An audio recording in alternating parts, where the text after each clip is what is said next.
but I do want to see how it presses and washes in comparison to a new one.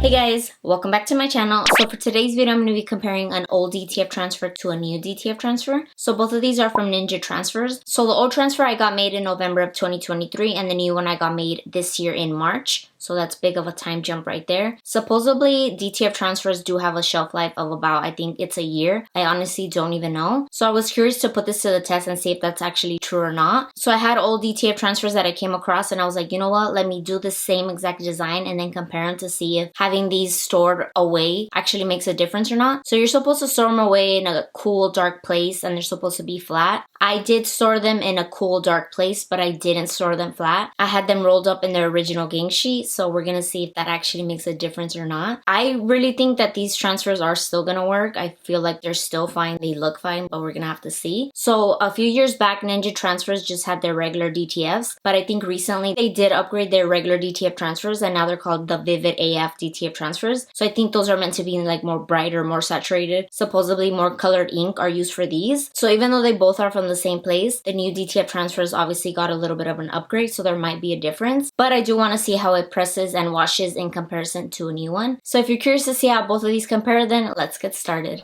Here are the two transfers. This one is from November 2023 and this one is from March 2026. So right off the bat, the big difference would have to be the film. So this one right here is more of like a translucent film, while this one is more of a frosted film. I hope you could tell on camera. Do you see? So I feel like the film is what's causing the vibrance of each one to look different, because this one definitely looks more saturated than this one, but I feel like the frosted film is what's causing this one to be a little bit duller, especially in the black areas. This is more of like a shiny black, while this is more of a dull black. And also this little section right here, there's some like gray spots going on right there, while this one doesn't have anything going on. So I'm pretty sure this is gonna not even be pressed down once I press it, but we're gonna have to see. So besides the saturation and the type of film used, they're pretty much the same because they're the exact same size. So we're gonna have to see how it looks after being pressed. Now let's go ahead and turn them around.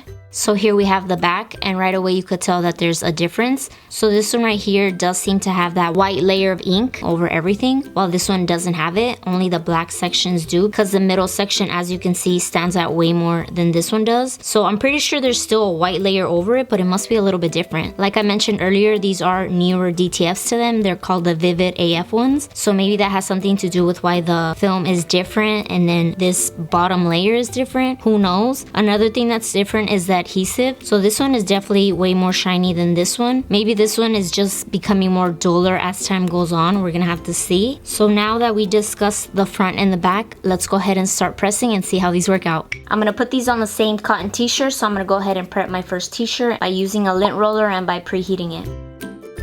And then I'm gonna take my t-shirt ruler and place it 3 inches below the neckline. And I'm folding my transfer to get the center of it.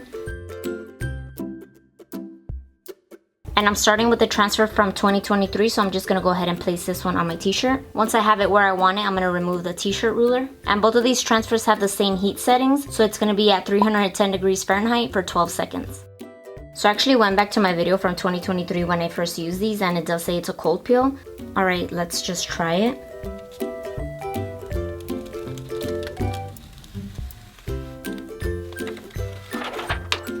Now with these transfers, you do want to give it a second press with parchment paper over it, so let's go ahead and do that, and that's going to be for 15 seconds. And here we have the transfer from 2023. Once again, I'm using the same t-shirt for this one, so I'm going to go ahead and prep it as well.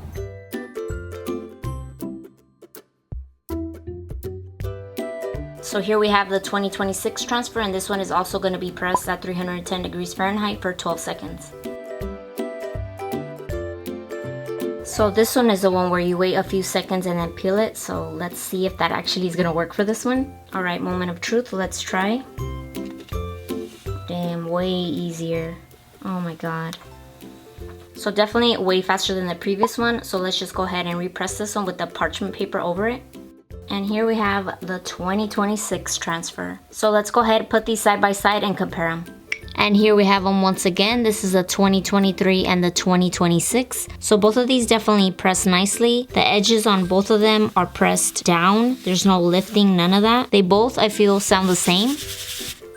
So it's pretty much the same texture for both of them. One of them isn't thicker than the other. And like I mentioned earlier, this one seemed like it was more saturated than this one because this one had the frosted film on it. But now looking at them, this one seems to be a little bit darker. Like the colors are a little bit darker. Do you see this is more of like a maroon in comparison to this one that's more like a dark red. Even the grays, this one is a little bit darker. And then the blacks as well. This is more of like a faded black in comparison to this. This is like a straight up black, and this one isn't as dark, but everything pressed nicely. So far so good. We are going to give these a wash. So with any DTF you want to wait 24 hours. So after the 24 hours I'm going to turn these inside out, throw them into the wash. I'm going to wash them with other clothes. I'm using the delicate cycle. Then I'm going to let these air dry, and then we're going to come back to see how they look. And here they are after being washed. They are a little bit wrinkled, but that tends to happen once you put these into the washing machine. But it's all good because you could easily just fix them by repressing them. So both of these definitely survived the wash. All the edges are still intact. There's no lifting, no peeling, none of that. So even though it's been 3 years, even though it's been almost 2 months, both of these definitely survived being washed. And here we have them once again. This one is the November of 2023, and here we have 2026. Obviously, both of these pressed nicely. They peeled nicely. They washed nicely because they both survived. Obviously, the new one was going to survive. The real test was going to be this old one right here. And as you can see, it passed all of the tests. Like I mentioned, the color is a little bit different than the newer DTF, but I think that has to do with them upgrading their type of DTFs. Now it has that vivid AF look to it, so more colors. Obviously, that's going to change the type of tone of color that you're going to get. So I honestly feel like if they hadn't updated their original DTFs, I feel like the color of these two would have been the same, but obviously they're not. But besides all of that, it's nice to see that the old DTF transfer did survive. You would have never been able to tell that this is an old one. But with that said, you do have to keep in mind how this will survive after, let's say, 20 washes. I'm sure this new one right here still has 20 washes to go for it to still look good, but this one, it might be a little bit different. This one might start peeling after 10 washes. You never know, but at least I can say that an old DTF transfer still presses nicely for it being almost 3 years old. So I would say that these definitely pass the test of being able to compare it to the newer DTFs. So I'm glad to see that. So I really hope you guys enjoyed this little comparison. Let me know if there's anything else you want me to compare. These are always fun for me because I never know how they're going to turn out. Sometimes I feel like something is going to be a complete fail and it ends up surprising me. Or sometimes I think something is going to be really good and it ends up being a complete fail. So I honestly never know what the results are going to be. That's why I enjoy doing these. So thank you guys so much for watching. Don't forget to leave me your thoughts in the comments. Give this video a thumbs up. Subscribe if you're not already. And yeah, I'll catch you in my next video. Bye.